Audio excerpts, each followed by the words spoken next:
ఏమ్మా ఎప్పుడు వచ్చారు మేడం?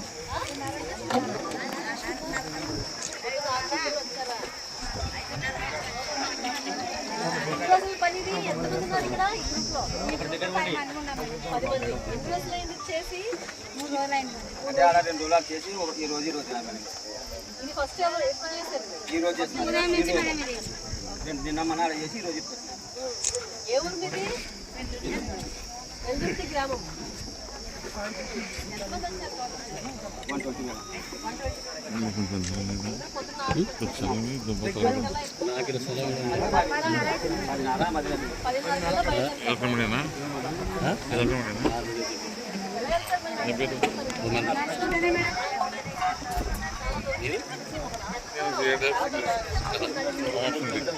सर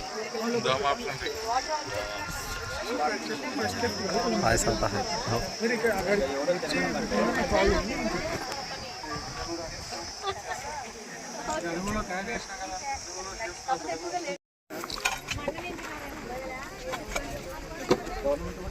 ఎంత క్వాంటిటీ ఆఫ్ వాటర్ ఇక్కడ ఎక్కువ స్టోరేజ్ చేస్తుందని అడుగుతుంది మేడం. ఈ పిట్ తవ్వారు కదా, ఈ పిట్ క్వాంటిటీ ఆఫ్ వాటర్ ఎక్కువ స్టోరేజ్. సో ఆ విధంగా క్యాల్కులేషన్ మొత్తం అడుగు ఊరికి అడ్డడ్డగా ఎక్కడ దొరికితే అక్కడ పని చేయకుండా ఇక్కడ మెజర్డ్గా 2 అడుగులు మధ్యలో వదిలి చిన్న ట్యాంకులు మాదిరి కండు వదులుతున్నారు మేడం. సో దీంట్లో క్వాంటిటీ ఆఫ్ వాటర్ ఆ విధంగా క్యాల్కులేట్ చేయమంటున్నారు. ఎంత వాటర్ స్టోరేజ్ మనం ఇంప్రూవ్ చేస్తాం. కండు అంటారు. కండు madam it is useful for measurement madam. ఇదంతా మనం ఎంత ఇప్పుడు ఫిట్ అయి పెట్టాం మేడం. అదర్వైజ్ టోటల్ అంతా స్ట్రెచ్ చేసేస్తారు కాబట్టి ఒకటి మెజరింగ్ ఇది లేదు, అందుకని అది కండు లాగా వాడతారు. మనకు వాటర్ యాక్చువల్లీ 3rd May వరకు ఇప్పుడు వచ్చేస్తుంది. నిన్న వారం ఈ వారం ఆల్మోస్ట్ అప్ టు డేట్ వచ్చేసింది. ఏ రోజు ఆ రోజు వస్తుంది ఇంకా, అంటే వారానికి ఒకసారి క్లియర్ చేస్తారు. ఇంకా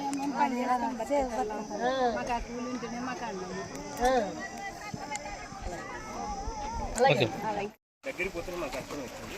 అది చెక్ డ్యామ్ వాల్ ఇటు అదే ముందుకెళ్ళు.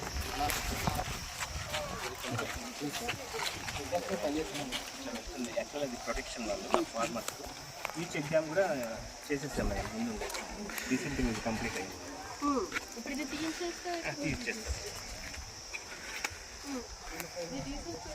అది లేదు మేడం, కాంక్రీట్ జస్ట్ క్లీనింగ్ చేయాలి. ఓకే ఓకే ఓకే మళ్ళీ స్లో చేయడానికి అది క్లియర్ చేసేయచ్చు మనం. అది చేయొచ్చు మేడం, మరి చేసేస్తాం. అంటే just slow down the velocity, water fast తగ్గిస్తుంది. ఇప్పుడు మొత్తం మీకు ఇది ఎక్కడి నుంచి క్యాచ్ ఉంటుంది?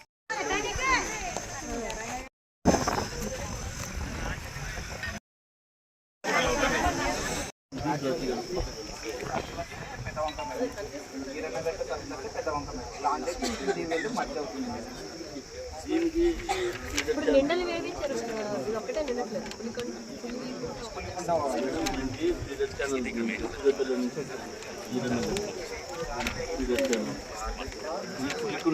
మేడం ఇరన్న ఆడ ఎర్జర్ ఉంది మేడం. ఎర్జర్ నుంచి దీనికి సెట్ అయిపోయింది. ఈ వాటర్ వెళ్తుంది టౌన్కి వాటర్ ఇబ్బంది అనేది ఎప్పుడు ఉండదు. అదొకటి చేయలేము.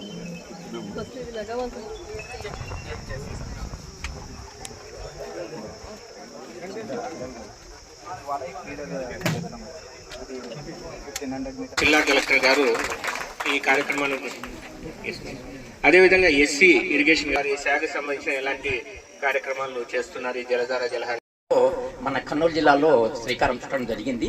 సో వారి సహకారంతో ఈ వెల్దుర్తి మండలము ప్లస్ పక్కన ఉండే ఈ మెగా కంపెనీ వచ్చేసేసి ఈ 2 మండలాలలో వాళ్ళు స్పాన్సర్ చేయడం జరిగింది. ప్రస్తుతానికైతే ఈ రోజు సాయంత్రం కానీ రేపు మార్నింగ్ కానీ మనకు మిషన్ సప్లై చేస్తారు. మిషన్ సప్లై చేస్తూనే మనకు ఏ ట్యాంక్కి అత్యవసరంగా నీళ్లు నిలబడడం అంటే నీళ్లు రావడం లేదో ఆ ట్యాంకుకు నీళ్లు వచ్చే విధంగా మనము ఫీడర్ ఛానల్స్ ని ముందు డీసిలింగ్ చేసుకోవాలి. సో దాని సభకి నమస్కారం అండి. ఇక్కడ మీ అందరినీ వెయిట్ చేయించినందుకు ముందుగా నా అపాలజీస్ చెప్తున్నాను. I'm sorry. కొంచెం మెయిన్గా మీ అందరికీ తెలుసు, గవర్నమెంట్ ఎంతో ప్రతిష్టాత్మకంగా జలధార జలహారతి ప్రోగ్రామ్ ఒక 100 రోజులు యాక్షన్ ప్లాన్ ప్రారంభించడం జరిగింది. దీని ముఖ్య ఉద్దేశం ఏంటి అంటే మనకి గ్రౌండ్ వాటర్ ఏదైతే ఉందో దాన్ని రీఛార్జ్ చేసి పెంచాలి అనే ఉద్దేశంతో ఈ ప్రోగ్రామ్ చేయడం జరుగుతుంది. దీంట్లో భాగంగానే మనకి ఏవైతే వాటర్ హార్వెస్టింగ్ స్ట్రక్చర్స్ ఉన్నాయంటే చెరువులు ఉన్నాయి, చెరువుల్ని ఫీడ్ చేసే కాలువలు, వంకలు, వాగులు, అలాగే మనకి బుష్ క్లియరెన్స్, ఇక్కడ చెక్ డ్యామ్ పక్కన మనకి చాలా వరకు చెట్లు ఉన్నాయి, వాటిని క్లియర్ చేయడము, చెరువులన్నిటిలోని మట్టి పని చేయించడము, ఎక్కడైతే మట్టి పని మనం మనుషులతో చేయించలేము, మెషిన్స్ కావాలంటే అక్కడ మనం కొంచెం ఎవరైతే పెద్ద కంపెనీస్ ఉన్నాయో, ఫర్మ్స్ ఉన్నాయో వాళ్ళ సహాయం తీసుకొని అక్కడ క్లియర్ చేయడం అనేది ఈ ప్రోగ్రామ్ లో మెయిన్ గా చేయడం జరుగుతుందండి. దాంట్లో భాగంగానే ఇక్కడ నేను మీ వెల్దుర్తి గ్రామానికి రావడం జరిగింది. ఇక్కడ మీరు చూసుకుంటే నాగుల వంక 9 కిలోమీటర్లు వెళ్లే వంక ఇది. ఈ వంకకి క్యాచ్మెంట్ ఏరియా మొత్తం మనకి వెల్దుర్తి ఫీల్డ్స్ నుంచి క్యాచ్మెంట్ ఏరియా వచ్చి దీంట్లోకి నీరు చేరి దీంట్లోంచి మళ్ళీ నార్లపురం దగ్గర మనకి పెద్ద వాగుకి పెద్ద వంకకి కలిసి అక్కడి నుంచి మనకి హంద్రీలోకి నీరు వెళ్ళడం జరుగుతుంది.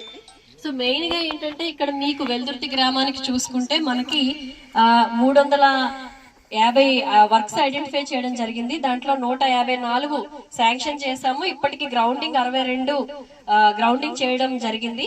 సో దాంట్లో భాగంగానే ఇప్పుడు ఈ నాగలాపురంలో ఒక 5 లక్షల వర్త్ తో లేబర్ కాంపోనెంట్ తో 120 మంది మనుషులు 3 రోజుల నుంచి వర్క్ చేస్తున్నారు. ఇంకొక 12 రోజుల వరకు ఇక్కడ వర్క్ ఉంది. ఇది అయిన తర్వాత వేరే దగ్గర పని కల్పిస్తాం వీళ్ళందరికీ కూడా.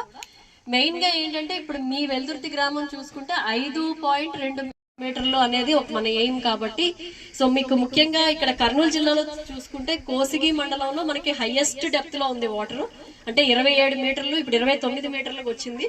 సో దాన్ని మనం పైకి ఎలా తీసుకొని రావాలి, ఈ పనులు చేసి అది పైకి తీసుకొని రాగలం కాబట్టి ఈ పనులన్నీ కూడా అక్కడ కూడా మేము ప్లాన్ చేసాము. అన్ని మండలాల్లో కలిపి మనం ఒక 5,500 వర్క్స్ ఐడెంటిఫై చేయడం జరిగింది. ఇలాగా 5,500 వర్క్స్ లో ఇప్పటికి 3,500 వర్క్స్ మొత్తం శాంక్షన్స్ ఇవ్వడం జరిగింది. దాంట్లో ఒక 1,600 దగ్గర నుంచి 1,700 వరకు వర్క్స్ స్టార్ట్ చేయడం కూడా జరిగింది. ఇదే కాకుండా ఇప్పుడు ఇందాక మెగా వాళ్ళ గురించి చెప్పారు. ఇక్కడ మీకు వెల్దుర్తి కృష్ణగిరి తీసుకుంటే మెగా కంపెనీ వాళ్ళకి రిక్వెస్ట్ చేసి ఎక్స్కవేటర్స్ పెట్టించి ఎక్కడైతే మనుషులు చేయలేరో అక్కడ మనం హెల్ప్ చేయమని చెప్పి రిక్వెస్ట్ చేయడం జరిగింది. వాళ్ళ ఎక్స్కవేటర్స్ ఇవాళ నుంచి రేపటి నుంచో పెడుతున్నారు. మీకు ఎక్కడైతే ఒక ట్యాంక్ పులికుంట ట్యాంక్ అసలు మాకు నిండలేదండి పూర్తిగా ఒక 40 ఏళ్ళ నుంచి అని చెప్తున్నారు కాబట్టి ముందు ఆ ట్యాంక్ దగ్గర మనం పని స్టార్ట్ చేయించి అక్కడ ముందు ఎక్స్కవేషన్ చేసి ఆ డీసిల్టేషన్ అంతా చేస్తే ముందు ఆ చెరువు నిండేటట్టు చూసుకుందామని చెప్పి అనుకుంటూ ఉన్నాము. ఇదే కాకుండా మాకు జిల్లా అంతా చూసుకుంటే మనకి గ్రీన్ కో వాళ్ళు ఉన్నారు, జియోమైసూర్ ఉన్నారు, పవర్ గ్రిడ్ వాళ్ళు ఉన్నారు, ఇంకా అదర్ కంపెనీస్ మారుతి వీళ్ళంతా ఉన్నారు కాబట్టి వీళ్ళందరినీ కూడా ఇన్వాల్వ్ చేసి ఎక్కడైతే మనం లేబర్ కాంపోనెంట్ తో పని చెయ్యలేమో అక్కడ మనం ఈ ఎక్స్కవేటర్స్ జేసీబీలు పెట్టించి అక్కడ మనం పనులు చేయిస్తూ ఉన్నామండి. ప్యారలల్ గా అది కలిపి అయిపోతే మనకి జూన్ 12కో 15కో వర్షాలు కొంచెం స్టార్ట్ అయిన తర్వాత ఈ మొత్తం వాటర్ అంటే ఈ వాటర్ హార్వెస్టింగ్ స్ట్రక్చర్స్ అన్నిట్లో కూడా వాటర్ నిండిన తర్వాత మనకి గ్రౌండ్ వాటర్ రీఛార్జ్ చేయడం జరుగుతుంది. ఇక్కడ మీకు కూడా మీరు నాగలాపురంలో చూసుకుంటే కొంచెం డిజైన్ మనం డిఫరెంట్ గా పెట్టడం జరిగింది. ఇక్కడ ఏంటంటే డీసిల్టేషన్ పనులు అంటే కూలి పని మనం ఏంటంటే ఇక్కడ నుంచి ఇక్కడికి కొలత చూపించేసి అక్కడ మన technical assistant and field assistant మీకు పని ఇస్తారు. ఇక్కడ ఏంటంటే మధ్యలో మనకి ఈ ఏమంటారు దాన్ని తండు అంటే 2 ఫీట్ బండ్ లాగా పెడుతున్నాము. ఎందుకంటే 2 ఫీట్ బండ్ పెట్టి తర్వాత పక్కన చిన్న ట్యాంక్ లాగా చిన్న ఫిట్స్ లాగా చేస్తూ ఉన్నాము. డెప్త్ తో అంటే 2 ఫీట్ డెప్త్ తోని కొంచెం ఎక్కువ విడ్త్ తోని. ఎందుకంటే ఇది ఈ డిజైన్ వల్ల మనకి వాటర్ నిలుస్తుంది. అంటే మనం ఏదో ఊరికే గుడ్డిగా పని చేయకుండా మనం ఈ మధ్యలో ఈ 2 ఫీట్ బండ్స్ అంటే ఆ తండులు పెట్టిన వల్ల ఏంటంటే లాభము వాటర్ వచ్చి దాంట్లో చేరి దాంట్లో నిలవ ఉండడం వల్ల కింద భూమిలోకి ఇంకే అవకాశం ఉంటుంది కాబట్టి ఆ డిజైన్ కూడా ఇప్పుడు జిల్లా అంత వ్యాప్తంగా ముఖ్యంగా రైతులు ఎంతమంది ఉన్నారు ఇక్కడ చేతులు ఎత్తండి ఒకసారి. నేను ఒకటే కోరుకుంటానండి, మీరు ఈసారి ఏంటంటే ఎక్కువగా పడే అవకాశం ఉంది అని చెప్పి మనకి వాతావరణ శాఖ నిర్ధారించారు కాబట్టి మనము ఇప్పుడు ఏం చేయాలి, పిఎండిఎస్ అనే ఒక పథకం ఉంది, ప్రీ మాన్సూన్ డ్రై సోయింగ్. అంటే మీకు చిరుధాన్యాలు ఉంటాయి, తర్వాత మిల్లెట్స్ ఉంటాయి, కొర్రలు, రాగులు, ఇవన్నీ కూడా. ఇవే కాకుండా మనకి ఆయిల్ సీడ్స్ అంటే నూనె గింజలు ఇవన్నీ కూడా ఉంటాయి. వీటన్నిటినీ కూడా మెయిన్ గా పెలటైజేషన్ అంటే మట్టితో అలాగే ఘనజీవామృతంతో వాటిని పెలెట్స్ లాగా చేసి మీ భూమిలో జల్లితే వర్షం ఎప్పుడైతే పడుతుందో అప్పుడు అవి మొలకెత్తి మనకి మంచి పంట వస్తుంది. మెయిన్ గా ఏంటంటే దీంట్లో ఒక 34 రకాల సీడ్స్ విత్తనాలని వాడి పెలటైజేషన్ చేసి ఘనజీవామృతం అంటే ముందు బీజామృతంతో దాన్ని క్లియర్ చేసి తర్వాత మన మట్టిని అలాగే ఘనజీవామృతంతో పాటు ఒక గుళికల్లాగా చేసి వాటిని భూమిలో మనం ఇలా బ్రాడ్కాస్టింగ్ అంటే ఇలా మామూలుగా జల్లితే చాలు, నాటాల్సిన అవసరం ఏం లేదు. మామూలుగా జల్లితే మీకు వర్షం ఎప్పుడైతే పడుతుందో అప్పటి వరకు అది అలాగే భద్రంగా ఉంటాయి. ఆ గింజలు ఏ పురుగులు తినకుండా ఉంటాయి. ఎందుకంటే ఇవన్నీ మనం చేస్తున్నాం కాబట్టి, ముందుగా అంటే ప్రీ ట్రీట్మెంట్ చేస్తున్నాం కాబట్టి. సో వర్షం పడగానే అవి మొలకెత్తుతాయి. దానివల్ల ఏంటంటే మీ భూమి తాలూకా సారం పెరుగుతుందండి. ఇప్పుడు చూసుకుంటే మీరు ఎండకి భూమి ఎక్స్పోజ్ అయినప్పుడు మీకు 50 డిగ్రీలు టెంపరేచర్ ఉంటుంది. అదే కానీ ఈ పంటలో మేము ఇప్పుడే ఆ పంట చూసుకొని వస్తున్నాము చిన్న టేకూరులో, అందుకే కొంచెం లేట్ అయింది. అక్కడ టెంపరేచర్ చూస్తే సాయిల్ టెంపరేచర్ 30 డిగ్రీలు ఉంది. మామూలుగా 50-56 ఉన్న దగ్గర ఇక్కడ 30 డిగ్రీలు టెంపరేచర్ ఉంది. అలాగే ఈ పంట అంతా కూడా వాళ్ళు అమ్ముకుంటే